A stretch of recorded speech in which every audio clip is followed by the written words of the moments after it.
Good morning all, it's 5 o'clock in the morning and guess what? It's time to do bike support. That's right, we're going out to Lake Meade to ride for 4.5 hours, swim for, what did you swim for, 20 minutes? You're gonna swim? 30 minutes of swimming, and then we've got to run. Yep, it's called a brick workout for Ironman training. And this is what I do because I love my wife. Oh, won't you stay for a while? I'll take you on a ride if you can keep a secret. This and go. Hey, so this is my friend Chris. He's the crazy yellow bike rider. It's his yellow bike over there. It's his wife Marlene. Marlene's gonna help with support today because I'm getting bitchy about doing it all by myself. Show me dollars, baby, show me defense.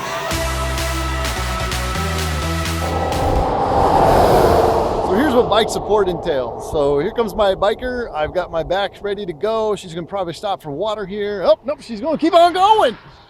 So darn, here I thought I was gonna actually get to do some work, but not happening. So we'll catch her on the next spot. But eventually she's gonna want some water. I'm gonna give her some water, some of her glyceride that she's got. I got food and stuff for her. So she continues to ride down the road, and eventually we'll pull over when it gets warm enough for me to actually help her out.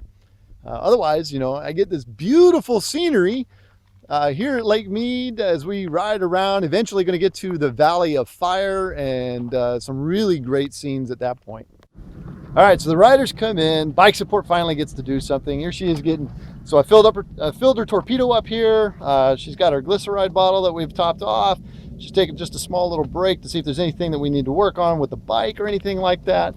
But at this point, she's just going to get it. She'll get back on the road, and I'll just drive down about every 10 minutes, see where she's at, and if she needs anything. How you feeling right now? Fine. How's this brick doing? Yeah, warm temperatures are starting to get up here. We're about 88 degrees right now. It's supposed to be 106 when we get done.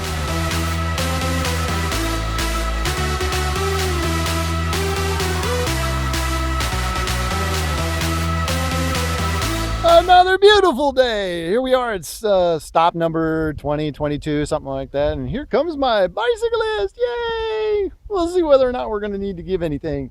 How you doing? Say hi to the world. And yep, there you go. And I got nothing to do again. So I'm just going to sit here and get a suntan as the sun's coming up because we're driving into the sun.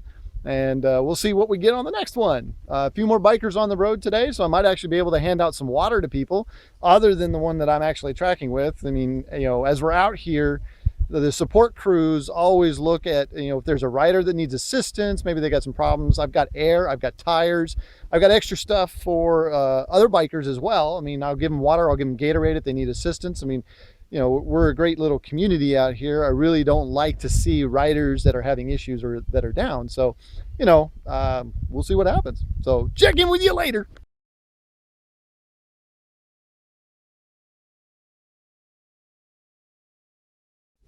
Here we go. Some beautiful red rock scenery for you. Now you can actually see the red rock instead of all of the green stuff that I've been working with. We'll do a little pan. My biker's gonna be coming through in just a little bit. This is kind of a weird type of pit stop that I'm doing here. As you can kind of see, I'm on the wrong side of the road here. So the road's over there. The biker's gonna be coming this way. So I'm gonna have to grab my bottles and stuff, jump onto the other side of the road and wait for her on that side so she doesn't have to pull into here. So let's go get prepped and we'll be over there waiting for her to come by. So as we take a look at this here, we're at the turnaround point. I'm waiting for my rider to actually come back. So we're looking here. This is kind of what I call the long road of death. You can kind of see here, we've got the next 20 miles of the road visible as it kind of twists and winds through the base of the mountain here and actually comes out over on the other end as you go up over into the Valley of Fire. This is kind of, you know, I come over, if I was riding a bike and I came over the top of this hill, I'd be like, holy crap, where the hell am I going? So this really tests the mental of the actual rider as they, you know, see the course laid out in front of them for a very long time. Now, driving on a car to get over to the actual far side over there is going to take about 10 minutes going at 60 miles an hour. The speed limit here is about 50. Everybody tends to go about 60, 10 over. So we're talking 10 miles at least. Now, on a bicycle going uphill, the bicyclist is averaging probably about 30, or not 30, shit, what the hell am I talking about? The bicyclist probably is averaging about 10, maybe 11 miles an hour. Now, your elites are probably going to be doing about 15 up the hill as they're out of the saddle, but this particular biker that I'm following is not an elite. She's getting ready to do her first Ironman, full Ironman at 140.6. So her uphill average speed's usually about 10 to 11 miles an hour. So if I've got 10 miles to go to get over to that point, and I'm doing 10 to 11 miles an hour, you know you're going to be on this road. You can see where you're going to be in an hour of grinding up this hill. Now that for me mentally is one hell of a challenge. Now, you know, these bikers love those type of scenarios. So she's been on the bike for 2 hours already. To make it to that point over there, you're talking 3 hours. However, doing a full Ironman, she's expected to be on the bike for at least 7 hours. She's going to try for 6.5, but she's expecting 7 as she rides over 100 miles within the actual full Ironman. So don't see her coming back yet, so I'm going to jump in the truck and go drive and see. Maybe she might have a flat. She might have some issue. I was expecting to see her back on the turnaround point already. So let's get down there and find out what's actually going on. Is she continuing on, or is she going to turn around like she's supposed to? Okay, panic averted. I finally figured out where she was. She evidently went further than she was supposed to. So I've driven down, found the biker. She's on her way back. And I'm now going to relax a little because holy shit, I was thinking, okay, she was supposed to turn around. I gave her an extra 10 minutes because of the turnaround point, and then she was supposed to actually pass me on the way back. Failed to do that, so I figured either there was a flat, she got hit, she fell off the road, who knows what. But now found her, she's on her way back now, so I'm going to sit here for about 10 minutes, then I'll drive up, find out where she is, rendezvous with her, and we'll continue going back now to the start. So we're basically 2.5 hours out from where we started.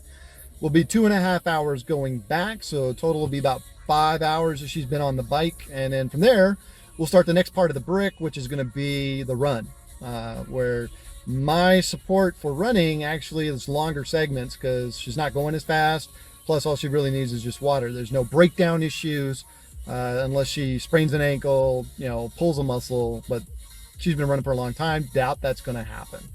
So we'll check back in as we're on our way back. Stay a while, and I will make it worth your while, worth your while. Stay a while, and I'ma go the extra mile, extra mile. Welcome to another bike support stop. Although I've lost count on how many times I've actually stopped at this point. I mean, we're up to 3 hours now on the bike out here on the road. My bicyclist has just continued going down the road here. And, you know, just going to sit here for another 10 minutes and wait, see, and then I'll go pass by and see if she needs anything. But, I mean, look at this. This is like really awesome scenery that I get to look at once a week as I'm out here baking in the sun. Although I'm not baking as much as she is on the bike. So, you know, I guess there's a small miracle, small things. But this is what you do when you're helping people out.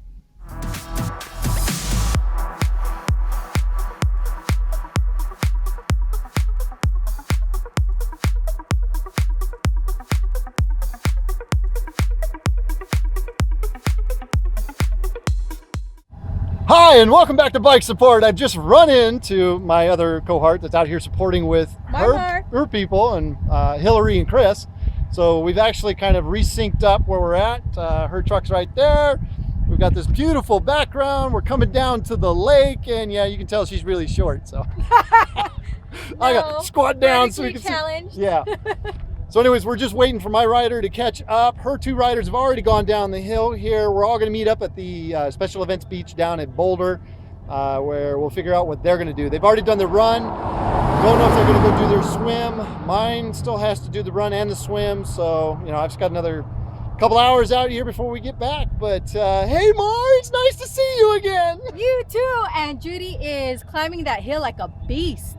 She's going to pass Chris. That's going to be the best part when she passes Chris and we tell her. That's a video moment. Yeah. That's a video moment. All right, so we'll check in later as we get down towards the lake. And here we go. The biker is finally in. We're done with ride support. So, tell me, how was your bike ride? And that's what you get. 4 hours out here bike riding, doing support. You ask them how they're doing, and they're like, tell you to go